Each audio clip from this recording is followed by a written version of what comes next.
This is a slightly different video because I'll be doing a what's in my bag video. I absolutely love watching these. I don't know, it really fascinates me to see what people take in their bags. So I thought, you know what, let me make the same one. You might find it interesting to see what I take and put in my bag on a daily basis when I'm going to work. So here we go. Hi everyone, my name is Rhoda and I'm a doctor working in the UK, and it's my mission to pass on as much knowledge to you guys as possible. This is the bag I normally take with me. Now that I'm working in a general practice or a family doctor's clinic, I just take like a normal bag. I used to take a rucksack with me when I was working in hospital just because it was much more practical, but I just take this bag now. It fits everything that I want to put in. It's quite, you know, it looks good as well. I don't have to worry too much about practicalities now that I'm sat down in an office most of the time. So yeah, I put everything in here. So the first thing I put in there is a stethoscope, the bread and butter of being a doctor. I actually got this when I was a third year medical student, and I remember being so excited to finally have a stethoscope because it seems like it's part of the uniform when you know, wanting to look like a doctor. And I remember feeling so excited to have it engraved and personalized with my name on it. I've probably forgotten this thing maybe once or twice, and the occasions I did forget, it honestly feels like you've forgotten a limb, you've lost a limb. It's not quite the same as borrowing someone else's or using like the default ones. They're really not very good anyway.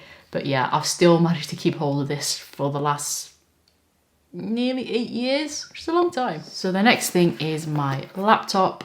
I bring this with me everywhere. This is the MacBook Air, the 2020 M1 version.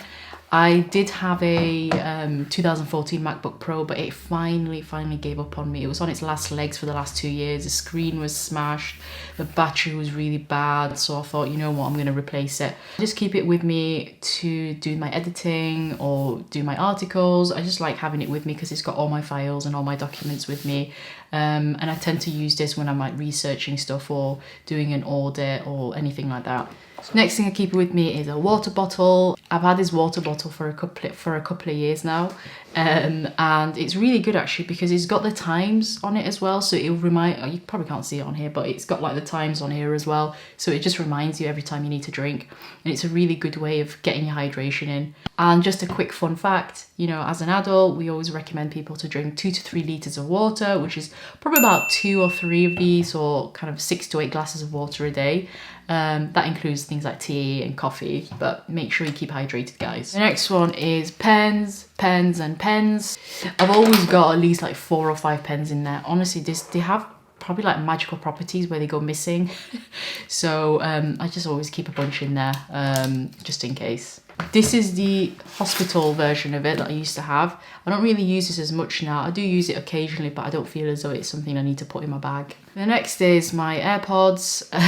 I have always been a self-professed Luddite.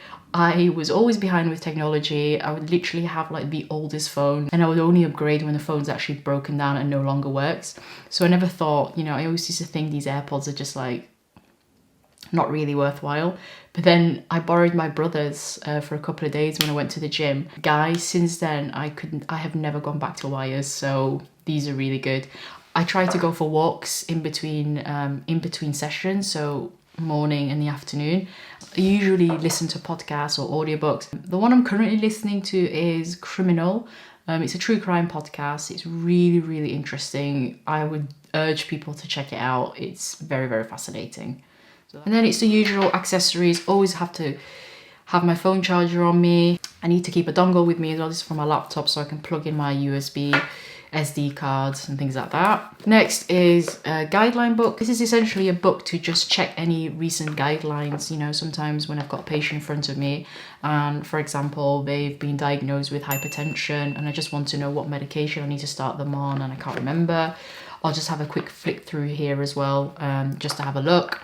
They update these every couple of years as well, so they're really handy, and I know all the information I'm getting is up to date. Again, I've got the PDF version of this as well, but again, it's just nicer to just have this in front of you and just flicking through it when you need to.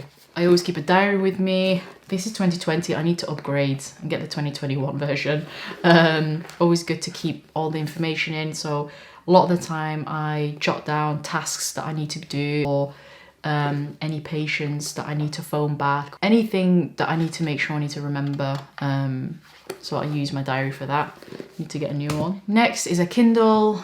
I absolutely love this. If there's one piece of technology I would recommend people to get, it's a Kindle. I have always been a die-hard book person, so I was like, oh, you know, I refuse to get a Kindle. It's not the same experience as flicking through the pages and being excited about reading the blurb and all this and that.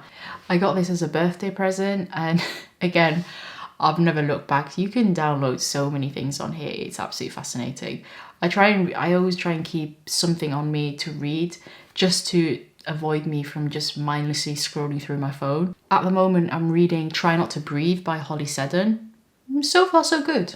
So far, so good. So you also keep a notebook. I think I got this for free actually at some kind of a careers fair. It's really good. It just looks really quite neat, very minimalist, quite nice. So I normally just write down things that I've seen, patients that I found quite interesting, cases that I want to look up and read about. A lot of the time I jot down patients that I've seen that have been quite interesting. Part of our kind of career development obligations is that we need to reflect on 2 patients per week, or 2 cases that we've seen that we found interesting, and you know, how did we manage them, what did they come in with, what was our plan, you know, what was the diagnosis. The main reason for that is just to see where there was areas I could have improved, or what I could do differently if I saw the same case again. So the next thing is a hand gel, very important now more than ever, guys. Remember to wash your hands. The next is snacks, because you can't go without any snacks. I normally just keep this in my office, but for the purpose of this video, I thought I'd show you as well. I normally keep nuts in here, so things like cashews and what's in here now, walnuts. Very high in protein, and they keep you full as well. And pro tip, you know, they contain a lot of vitamins. Things like cashews and walnuts contain a lot of vitamin E, which is good for your skin. A lot of protein, which is always good. The other thing is lip balm. If you've got dry lips, you know how important this is. I have forgotten this once, and I needed it so urgently that on my way to work, I actually stopped by a store, and I just bought an emergency lip balm. So I have about 10 of these somewhere. So always keep this with you. Last but not least, the most important thing I've got in my bag, not even my stethoscope, not even my laptop, is my phone. And it's important for 2 reasons. One, I've got all my apps in here, all my medical apps. I might do a video actually on what's on my phone. If anyone wants me to do that video, just drop it down in the comments. Is my apps. So I've got something called the BNF. I've also got it in paper form. This is essentially a book that contains every single drug or medicine that you can imagine. And as you can see how thick it is. And the pages are extremely thin. So it's very hard to find what you want. Obviously there's an index, but still difficult. So I've got the app on my phone as well. It's probably the single most common app that I actually use. You can just look up anything related to the drug, whether it's doses, side effects, interactions between 2 medications, you know, special occasions where you need to check the doses. So for example, in pregnancy, in children, in the elderly, that type of thing. And the other reason I need to use it for is we do home visits quite frequently. And home visits is when you go see the patient at their own home, because they may be bedbound, they may be very elderly, or they may be patients who are end of life, who, you know, it's impractical for them to come into the practice. So I use my phone to, you know, put Google Maps in and input the addresses of the patient's houses, and then I know where I'm going. Thank you very much for watching, guys. That was everything that was in my bag. I hope you found that interesting. Like always, please subscribe to my channel, and like the video if you've enjoyed it, and I'll see you in the next video.